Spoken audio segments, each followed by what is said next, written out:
ಓಂ ಶಾಸ್ತ್ರಯೋನಿತ್ವಾತ್ ಓಂ. ಆಗಮ ಶಬ್ದದ ಅರ್ಥವನ್ನ ಈ ಹಿಂದೆ ನೋಡಿದ್ದೇವೆ. ಅದು ಅನುವ್ಯಾಖ್ಯಾನದಲ್ಲಿ ಆಸಮಂತಾತ್ ಗಮಯತಿ ಧರ್ಮಾಧರ್ಮವು ಪರಂಪತಂ ಯಚ್ಚಾಪ್ಯತೀಂದ್ರಿಯಂ ತತ್ವಂ ತೇನಾಸಾ ವಾಗಮ ಸ್ಮೃತಃ ಅಂತ ಶ್ಲೋಕ. ಅನುವ್ಯಾಖ್ಯಾನ 3ನೇ ಅಧ್ಯಾಯ 3ನೇ ಪಾದ. ಅಲ್ಲಿ 130ನೇ ಶ್ಲೋಕ ಕೆಲವು ಕಡೆ, 139ನೇ ಶ್ಲೋಕ ಇನ್ನು ಕೆಲವು ಕಡೆ. ಅಲ್ಲಿ ಈ ಶ್ಲೋಕವನ್ನು ವ್ಯಾಖ್ಯಾನಿಸುವಾಗ ಜಯತೀರ್ಥರು ಈ ಮುಂದಿನಂತೆ ಹೇಳ್ತಾರೆ.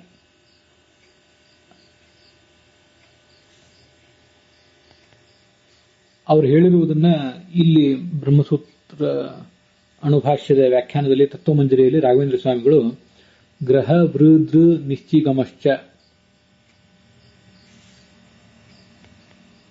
ಇತಿ ಅಕರ್ತರಿ ಅಪ್ರತ್ಯಯ ಸ್ಮರಣಾದಿತಿ ಸುಧೋಕ್ತೆ ಅಂತ ಹೇಳಿದ್ದಾರೆ.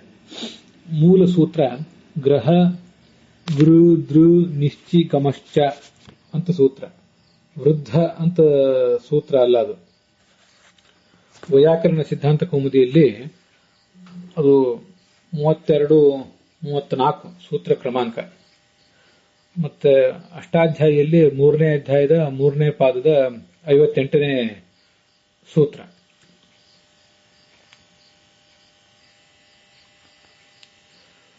ಈ ಸೂತ್ರದಲ್ಲಿ ಗ್ರಹ ಉಪಾದಾನೆ ಧಾತು ಮತ್ತೆ ವೃಂಜ್ ವರಣೆ ಧಾತು, ಧ್ರುವ ವಿದಾರಣೆ ಅನ್ನುವಂಥ ಧಾತು, ನೀತ್ಯುಪಸರ್ಗ ಪೂರ್ವಕ ಚಿಂಚಯನೆ ಧಾತು ಮತ್ತು ಗಮಲ ಧಾತುವಿಗೆ ಅಪ್ರತ್ಯಯವನ್ನ ಹೇಳಿದ್ದಾರೆ. ಅಪ್ ಅನ್ನುವ ಪ್ರತ್ಯಯ ಇದು ಸಾಮಾನ್ಯವಾಗಿ ಬರುವಂತ ಘಂಜ್ ಪ್ರತ್ಯಯಕ್ಕೆ ಅಪವಾದವಾಗಿ ಆ ಘಂಜ್ ಪ್ರತ್ಯಯವನ್ನ ಹೊಡೆದುಹಾಕಿ ಈ ಅಪ್ ಅನ್ನುವಂಥ ಪ್ರತ್ಯಯ ಬರ್ತದೆ. ಗೃಹ ಧಾತುವಿಗೆ ಅಪ್ ಪ್ರತ್ಯಯ ಬಂದ್ರೆ ಗ್ರಹ ಅಂತ ಹೀಗೆ ಅರ್ಥ ಆಗ್ತದೆ. ಹಾಗೆ ವೃಂಜ ಧಾತುವಿಗೆ ವರ ಅಂತ ರೂಪ, ಧ್ರುವ ವಿದಾರಣೆ ಧಾತುವಿಗೆ ದರ ಅಂತ ಪ್ರತ್ಯಯ, ನೀತ್ಯುಪಸರ್ಗ ಪೂರ್ವಕ ಚಿಂಚಯನ ಧಾತುವಿಗೆ ನಿಶ್ಚಯ ಅಂತ ರೂಪ, ಗಮಲ ಧಾತುವಿಗೆ ಗಮ ಅಂತ ರೂಪ. ಘಂಜ್ ಪ್ರತ್ಯಯ ಬಂದಿದ್ರೆ ಅದರಿಂದ ದೀರ್ಘ ಬರ್ತಿತ್ತು. ಸಾಮಾನ್ಯವಾಗಿ ಗ್ರಾಹ ಹೀಗೆಲ್ಲ ಆಗ್ತಿತ್ತು. ಗ್ರಾಹ, ಯಾಗ ಇತ್ಯಾದಿ ರೂಪವಾಗಿ, ಯಾಗ ಇತ್ಯಾದಿ ಹೇಗೆ ರೂಪ ಆಗ್ತದೋ ಹಾಗೆ ಇಲ್ಲೂ ಕೂಡ ಆಗ್ತಿತ್ತು.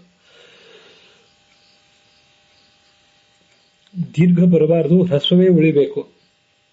ಆ ಗಾಮ ಅಂತ ಆಗಬಾರದು, ಆ ಗಮ ಅಂತ ಆಗಬೇಕು, ಗ ಹ್ರಸ್ವ ಆಗಬೇಕು. ಅದಕ್ಕಾಗಿ ಈ ಅಪ್ರತ್ಯಯವನ್ನ ಇಲ್ಲಿ ಹೇಳಿದ್ದಾರೆ. ಆ ಸೂತ್ರದ ಅರ್ಥವನ್ನ ಅನುವ್ಯಾಖ್ಯಾನದಲ್ಲಿ ಸೂಚನೆ ಮಾಡಿದ್ದಾರೆ ಆಚಾರ್ಯರು.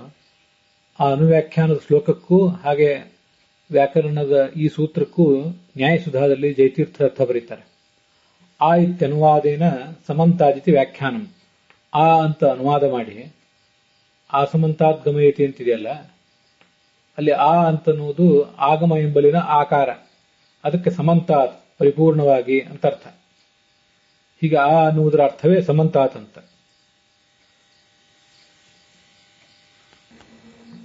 ಸಮಂತಾತ್ ಅಂದ್ರೆ ಎಲ್ಲ ಪ್ರಕಾರಗಳಿಂದಲೂ ಅಂತ ಅರ್ಥ. ಎಲ್ಲ ರೀತಿಯಿಂದಲೂ ಅಂದ್ರೆ ಅನೇಕ ವಿಧಾನಗಳ ಮೂಲಕವಾಗಿ ಪ್ರತಿಪಾದನೆ ಮಾಡುವುದು. ಅನೇಕ ವಿಧಾನಗಳ ಮೂಲಕವಾಗಿ ಪ್ರತಿಪಾದನೆ ಮಾಡುವಾಗ ಆಳವಾಗಿ ಚೆನ್ನಾಗಿ ಕೂಡ ಪ್ರತಿಪಾದನೆ ಮಾಡುವುದು. ಹೀಗೆ ಅನೇಕ ವಿಧಾನಗಳು ಮತ್ತೆ ಪರಿಪೂರ್ಣವಾದ ರೀತಿಯಲ್ಲಿ ಪ್ರತಿಪಾದನೆಯ ವಿವರಗಳು ಕೂಡ ಸೂಕ್ಷ್ಮವಾಗಿರಬೇಕು, ಎಲ್ಲವೂ ಒಳಗೊಂಡಿರಬೇಕು ಅಂತ ಅರ್ಥ. ಸಮ್ಯಕ್ತೈತಿ ಗ್ರಹಣಂ ನ್ಯಾಯಸುಧಾದ ವಾಕ್ಯ. ಗಮಯತಿ ಅಂದ್ರೆ ತಿಳಿಸುತ್ತದೆ ಅಂತ ಅರ್ಥ. ಕರಣೆ ಕರ್ತೃತ್ವೋಪಚಾರ. ವಸ್ತುತಃ ತಿಳ್ಕೊಳ್ಳುವವನು ವ್ಯಕ್ತಿ, ತಿಳಿಸುವವನು ಆ ಗುರುವಾದವನು ಶಿಷ್ಯನಿಗೆ ತಿಳಿಸ್ತಾ ಇರ್ತಾನೆ. ಆದ್ರಿಂದ ಅಲ್ಲಿ ಕರ್ತೃ ಗುರುವೇ. ಇಲ್ಲಿ ಆ ಗುರುವಾದವನು ಶಿಷ್ಯನಿಗೆ ಈ ವೇದವೆಂಬ ಕರಣದ ಮೂಲಕ, ಶಾಸ್ತ್ರವೆಂಬ ಉಪಕರಣದ ಮೂಲಕ ಕಲಿಸ್ತಾನೆ, ತಿಳಿಸ್ತಾನೆ. ಆದ್ರಿಂದ ವಸ್ತುತಃ ಇಲ್ಲಿ ಶಾಸ್ತ್ರ ಅನ್ನುವುದು ಕೇವಲ ಕರ್ತೃ, ಒಂದು ಇನ್ಸ್ಟ್ರೂಮೆಂಟ್ ಮಾತ್ರ. ಅದು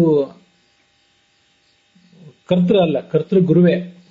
ಆದರೂ ಕೂಡ ಗುರುವಿನಲ್ಲಿ ಇರಬಹುದಾದ ಕರ್ತೃತ್ವವನ್ನ ಈ ಉಪಕರಣವಾದಂತಹ ಶಾಸ್ತ್ರಕ್ಕೆ ಔಪಚಾರಿಕವಾಗಿ ಅಪ್ರಧಾನವಾಗಿ ಹೇಳಿದ್ದಾರಷ್ಟೆ.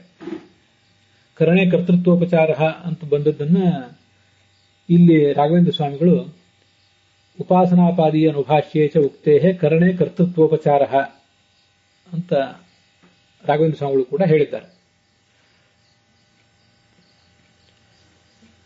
ಆ ಖಡ್ಗವು ಬಲಿ ತೆಗೆದುಕೊಂಡಿತು, ಶತ್ರುವನ್ನು ಬಲಿ ತೆಗೆದುಕೊಂಡಿತು, ಬಂದೂಕು ಅನೇಕ ಶತ್ರುಗಳನ್ನ ಬಲಿ ತೆಗೆದುಕೊಳ್ಳಬಲ್ಲದು ಅಂತ ಹೀಗೆಲ್ಲ ಪ್ರಯೋಗ ಮಾಡ್ತಿರ್ತಾರೆ. ಈಳಿಗೆಯು ತರಕಾರಿಗಳನ್ನು ಕತ್ತರಿಸುತ್ತದೆ ಅಂತ ಹೀಗೆಲ್ಲ ಕೆಲವು ಬಾರಿ ಕತ್ತರಿಸುವ ಕ್ರಿಯೆ, ಕೊಲ್ಲುವ ಕ್ರಿಯೆ ಅದೆಲ್ಲ ವ್ಯಕ್ತಿಯಲ್ಲಿದ್ರೂ ಕೂಡ ಆಯಾ ಉಪಕರಣಗಳಲ್ಲಿಯೂ ಅದನ್ನ ಪ್ರಯೋಗ ಮಾಡುವುದು ಲೌಕಿಕ ವ್ಯವಹಾರದಲ್ಲೂ ಕೂಡ ಕಂಡಿದೆ. ಅದರಿಂದ ಕರ್ತೃತ್ವೋಪಚಾರ ಅಂತ ಅರ್ಥ.